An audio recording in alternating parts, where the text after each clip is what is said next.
I think a lot of these programs are popular when you poll voters, when you ask them how to pay for it, maybe a little less popular. But I'll go back to the issue of, do you have the votes in the Democratic Party right now to do this through reconciliation?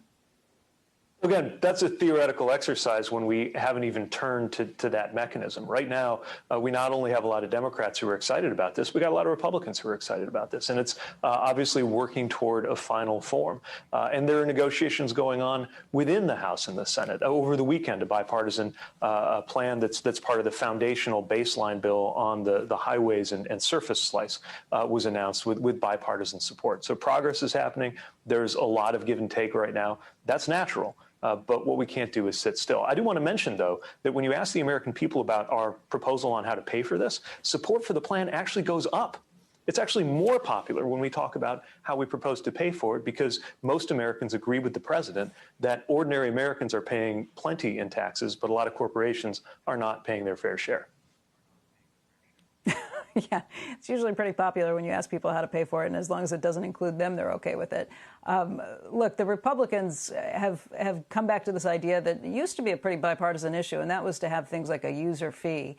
The gas tax is something that we've seen over the years that has not gone up, has not increased, and as you have more and more people using electric vehicles, more people get away without paying some of those fees. Would you ever consider the idea of a user fee, a gas tax, or a user fee for electric vehicles to help out, at least in some way, to pay for some of this actual infrastructure? You know, that's not in our plan. And the reason is that there's a simple and very important principle for the president here, which is that no one making less than $400,000 should have their taxes increased by this plan. Again, he believes most Americans, ordinary Americans, are paying enough, more than enough right now. But the other thing I think is really important to point out is you don't have to. You don't have to in order to fully fund this bill. Remember, we have gone so far in the direction of giveaways to corporations and the wealthy that we've now reached the point where you could reset the tax rate to a level that's still lower than it's been in most of my lifetime, close the loopholes that create incentives to park profits and even jobs overseas, and have more than enough to fully pay for this bill. Now, if they're prepared to come together with other ideas, we're interested in that. And actually, one area that could be an interesting slice of this is how we mobilize private dollars to be part of the solution. That's not going to be enough on its own, but certainly being creative about financing is a smart thing to do in the 21st century to really put as many resources as we can to work improving the infrastructure of this country. We can't just tinker around the edges, and we definitely can't do what we've always done, because then we're going to get what we've always got, and it's just not good enough.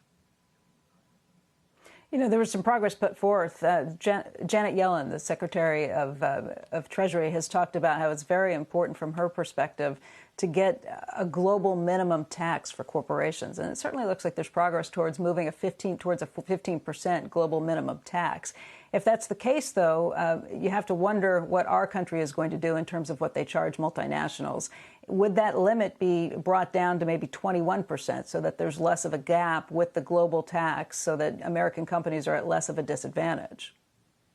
Well, again, a lot of complications in terms of how a minimum tax would interact with a sticker rate here in the U.S. But let's be clear that with no global minimum tax and tax rates that sometimes were north of 30 or even 40% in the U.S., American business was very competitive. The president's plan calls for 28%. A level that is lower than it has been for most of our lifetime. But let's look at other ideas that we're eager to hear.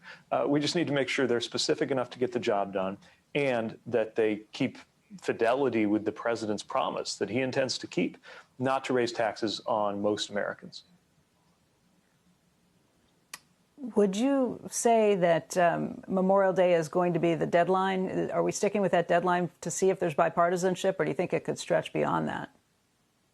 You know, we continue to think it's really important to have major progress by Memorial Day. And of course, that's coming on up. That means there's a lot of pressure on the work we're doing this week and in these next few days to get something done. Obviously, that doesn't mean that a bill will be passed through both houses, reconciled, brought to the president's desk, and signed.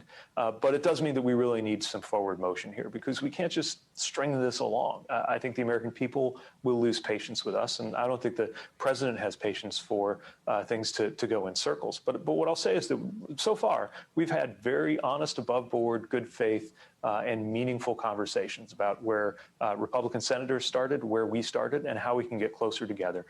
Reducing our package by $500 billion is, I think, a very meaningful move in that direction. And we're eager to see how they respond with a counter. Shepard Smith here. Thanks for watching CNBC on YouTube.